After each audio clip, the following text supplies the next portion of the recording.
You're listening to the One Man Show Network.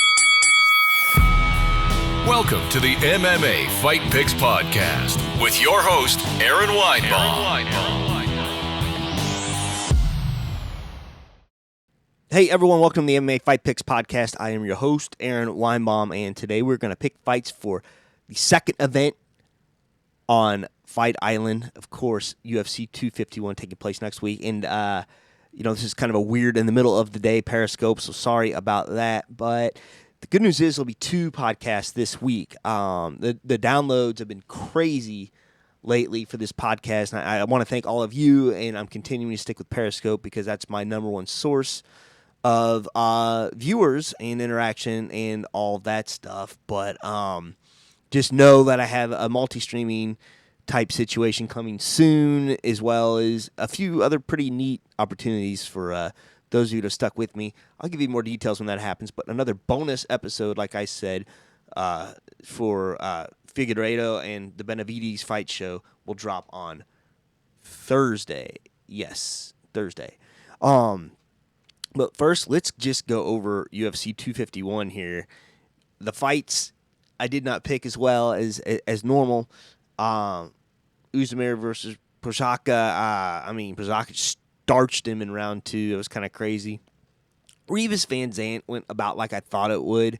I think they're just trying to get Paige out of there to take away some of her contract negotiation ability or whatnot.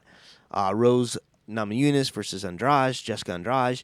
Rose proved me wrong and definitely proved more mentally stable than I gave her credit for. So congratulations, Rose. I know that was tough to come back from, and she had some, people in her family die of coronavirus and whatnot. So good on her. Petr, Yan, Josie, Aldo. So I picked Aldo for the upset just on strength of schedule, and just the fact that Aldo's been in there before. But gosh, it was 2-2 going into the fifth, and Petr just turned it on and just knocked Aldo silly. So, but still, Aldo, all the wars he's been through, reinventing himself another weight class, it's a very good chance he'll find himself back in there with 1 or 2 wins because everyone wants to watch Aldo fight. So, and apparently for a title. Volkanovski, Holloway, not much to say about that. Holloway was robbed, I guess, and you could make an argument he won the first one. I didn't think that was as clear as a robbery, but you don't know. And then finally, Kamaru, Usman, Jorge Masvidal went exactly like I thought it would. Short notice, whatever. Masvidal doesn't do as good against these grappling type guys, and Usman kind of showed him there. But we're going to talk about this week, Fight Island, the second event of Fight Island. Not only is the UFC the only one bringing sports, but we got 2 events in 1 week. It is insane. I want to be on Yas Island. Get me on Yas Island.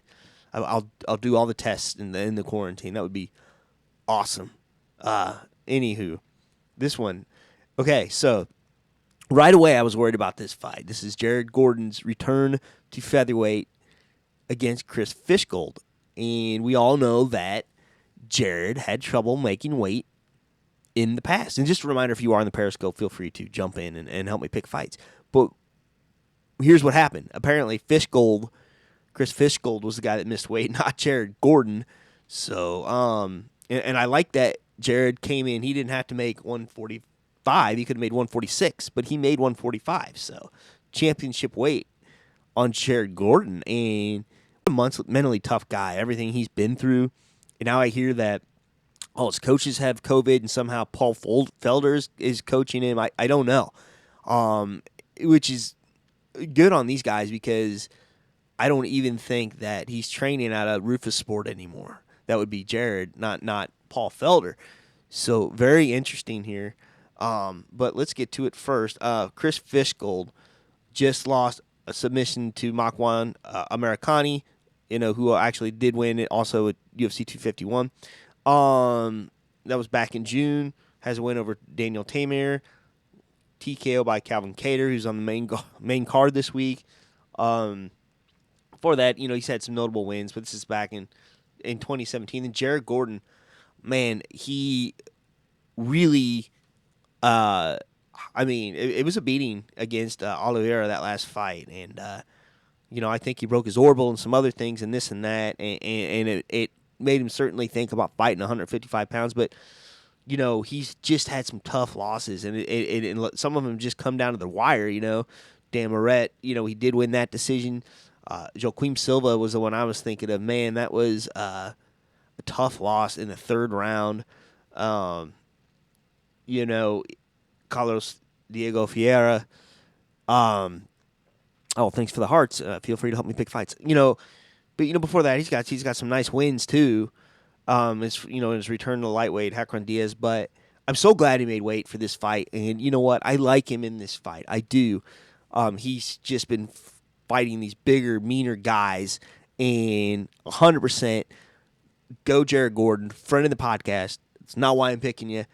I'm picking you because I think you got this. So if you are listening, brother, good luck this week, tomorrow. I like this fight too. JImmie Rivera versus Cody Stamann. Why do I like this fight? Because nobody's cutting weight here. They're fighting at featherweight instead of bantamweight.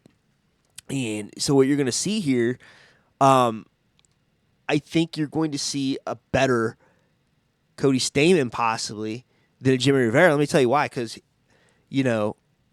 Stamann just fought, and what an emotional win that was. He had a brother that just died, but just fought and won against Brian Kelleher. Now, both these guys fight at bantamweight naturally, but Stamann looked like a 145-pounder, like legit. Like, he's a big dude. He said he doesn't like fighting at 145 because, he feels he's smaller, short arms and whatnot, but he looked good.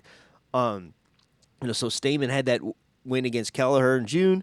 That weird draw against Song Yadong, which he probably should have won. Alejandro Perez, he's got to win there. His last real loss, was Aljamain Sterling back in September 2018, and that was the Sulov stretch, or the Funk Streusel, as you may want to call it, where basically you snap a guy's hamstring in half. Ouch. Let's take a look here at JImmie, though. 2 losses in a row. Petr Yan, Aljamain Sterling as well. Has a win in John Dodson there back in 2018. I like Stamann in this fight. I do. 135 pounds. I may pick this fight differently, but the way this is at featherweight, yeah, man, I think I like it. I think I like it for Cody Stamann, and all of a sudden 2 wins in a row. My prediction. You never know. All right. Next up, the main event of the evening: Calvin Kattar versus Dan Ige. You notice that Calvin did just win back in May against Jeremy Stephens, and that was in 2 rounds, TK with elbows. He has lost to Zabit Magomed back in November last year, but, he's got 2 good wins, then Ricardo Lamas and Chris Fishgold, and that's going back in all the way to 2018. Dan Ige, okay, so just fought Edson Barbosa in a fight that I thought Barbosa would lose handily and not be able to make the weight. But again, guys are proving me wrong left and right during this pandemic. I think it's just a matter, these guys want it more. Really a chance for some of these guys to star, their stars to shine when you got people holding out and all that other stuff. Man, so that's super neat. But that was a win for Ige. I thought Barbosa probably had it, but it wasn't like just a total and complete robbery. He's got wins over Mirsad Bektik, Kevin Aguilar, Danny Henry, Jordan Griffin, Mike Santiago, and man, I don't know. Kattar's a slugger, though, or Kattar's a slugger. He lost a decision to Zabit, okay? Ige may or may not won that Barbosa fight, but it was a tough fight, and it just took place in May. So I don't know if that's enough time for him to recover rather. So I'm going with Kattar, Calvin Kattar, the Bostonian, for this fight. All right, well that'll wrap it up. I'll be back again Thursday. Thank you so much for those of you that were listening, even though you were quiet. I still love you all, and like I said, more good things to come with this podcast. So until a couple of days from now, shalom. Please support the podcast by visiting the affiliate links on AaronSaysWhat.com.